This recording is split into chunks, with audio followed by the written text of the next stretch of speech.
which was how do you properly analyse a property deal? What tools, techniques do you use?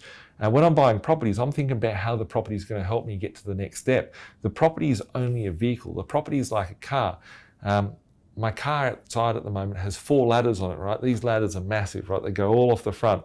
Today, I wouldn't bring a sedan, I wouldn't bring a sports car, I wouldn't bring a hatchback because I needed a ute to put these ladders on. So that is a vehicle that I would choose to drive today. But if I was looking at, whatever the case may be, you need a different vehicle for the different outcome.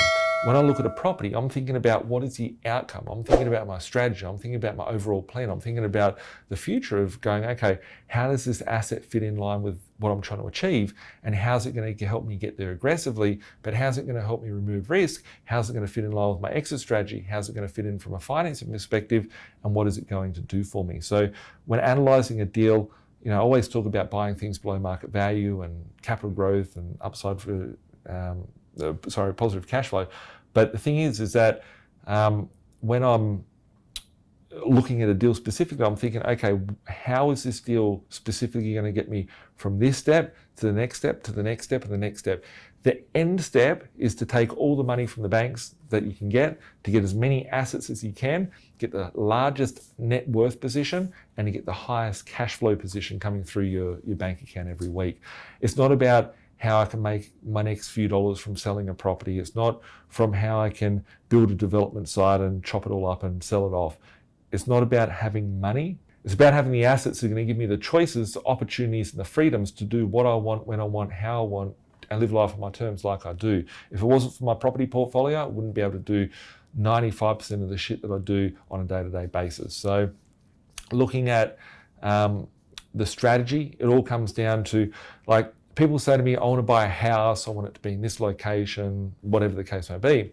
For me, I'm thinking about, what does the bank need from me? Do they need equity for the next deposit? Do they need cash flow to help me service from the next deal, etc.? So most people are like, I want to have that house. It's never, the question when I'm buying an asset is never what I want, it's what the bank needs for you to be able to move forward to the next deal. So just keep that in mind as to, if you could have $1 million of houses in Sydney, or you could have $5 million worth of houses, townhouses, units, villas, blocks of units in Brisbane, Cairns, Perth, Adelaide, I'm just making up suburbs here now. Would you rather have $1 million worth of one property type, or $5 million of a different property type? If the market was to double and the 5 mil was to 10 mil, or the 1 mil turns to 2 mil, make your choices. I'd rather have the larger portfolio that continuously grows. So very important to look at that. Question number 7 is, how do you identify headache areas? I think that comes down to research.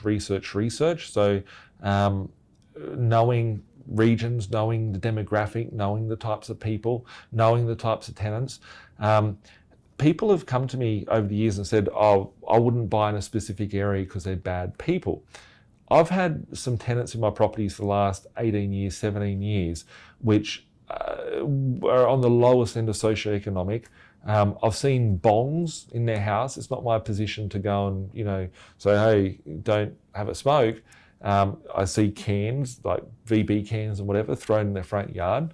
It's not in my position to say how to live their life. They have never defaulted on rent. They have kept the place very, very clean. If there's a problem with the place, they generally change the tap handle, whatever, doesn't cause me any maintenance. Whilst in the same token, on the other side of the coin, I've got properties which are, views of the Harbour Bridge, right? And there's a property that I owned once, which was in Vaucluse. And that property, you think about Vaucluse, it's the most expensive suburb in Sydney, if you think about that. But if you look at Vaucluse, it's also next to Double Bay, which is the cocaine capital of Australia as well. So what sort of tenant would you attract into that property? I've got a property which I was just talking about beforehand with someone, which is a $2 million house and land sort of package that I built years ago. It was only a couple $100,000. And there's 2 houses on the one block. And I had a tenant in there, which was a fabulous tenant. The tenant was there for many years, family, really lovely. You'd think this is suburbia. It's the housewives, right? Whatever, white picket fence, the lifestyle. Anyway, the couple separated, got kids, started hitting the cans, got a new partner, started getting a few punches in the wall, rents never got paid, all of that sort of stuff. So you can never, have an opinion as to this is a bad tenant, this is a bad area, whatever the case may be. You need to, dig a little bit deeper and make sure what I think is bad and what I think is a headache is not having access to tenants, is having long vacancy periods, having risk where you can't sell a property. You need to make sure that you've got an exit strategy for that. You don't want to have a property as well, an area that's going to get completely trashed. There have been a couple of random, very regional properties that I bought over the years. I bought them for like $8,000, $10,000. Back in my early days when I first quit my job, I was up to about 25 properties and bought some of these really crap sort of properties and renovated them, put tenants in. They became more of an admin issue. So I've sold some of them off, and it's like I don't want anything to do with them because it just take too much energy, take too much mindset. But when you go to those areas, you can tell that you are not welcome in those areas. So very, very important, to have a good knowledge. If you are unsure of an area, it's important to have someone that can help look for that asset for you.